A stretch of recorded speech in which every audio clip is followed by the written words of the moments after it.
Hello दोस्तों, राधे राधे। स्वागत है आपका एक न्यू कहानी में फिर से। मॉडल बहू बनी गांव की पहचान। शादी के दूसरे दिन ही घूंघट उठाया नहीं और तीसरे दिन से जींस टॉप में चाय परोसने लगी।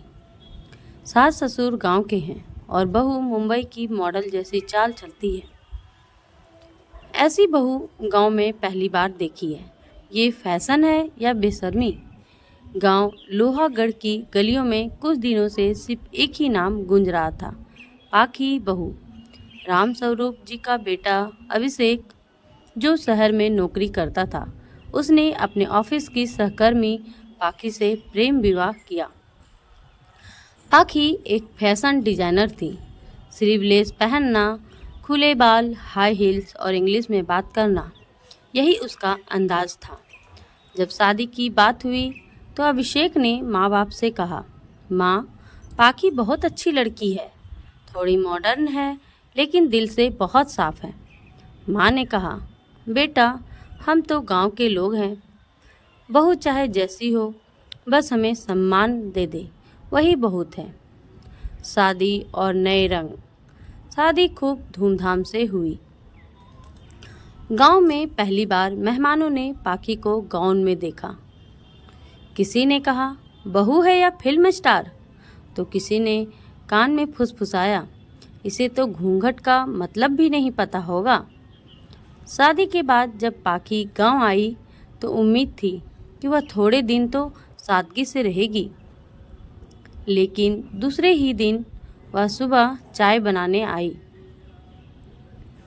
फिटेड टॉप और टाइट पैंट में। सास ससुर की आंखें झुक गई। राम स्वरूप जी अखबार से चेहरा छुपा गए। गांव की औरतें कहने लगी, ये बहू है या शहर से आई मॉडल? लेकिन पाखी को फर्क नहीं पड़ा। वो कहती थी, मैं जैसी हूँ वैसी रहूँगी, कपड़े मेरी पहचान है, इन्हें बदलना मेरे आत्मसम्मान के खिलाफ है। अभिषेक ने समझाने की कोशिश की, पाखी, माँ बाबूजी गांव में रहते हैं, थोड़ी रियायत दे दो। पाखी बोली, तुमने मुझसे शादी की है, बदनामी का सौदा नहीं किया। धीरे धीरे असर दिखने लगा। राम स्वरूप जी ने गांव जाना बंद कर दिया। माँ रसोई में चुपचाप रहती और बाहर किसी से मिलना छोड़ दिया। लोग रिश्ते से कतराने लगे।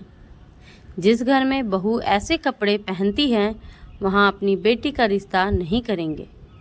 पाखी फिर भी सोशल मीडिया पर अपनी तस्वीरें पोस्ट करती रही। माई देसी life in style, village game vibes. उसे लाइक और तारीफ मिलती थी, लेकिन घर के भीतर रिश्ते टूट रहे थे।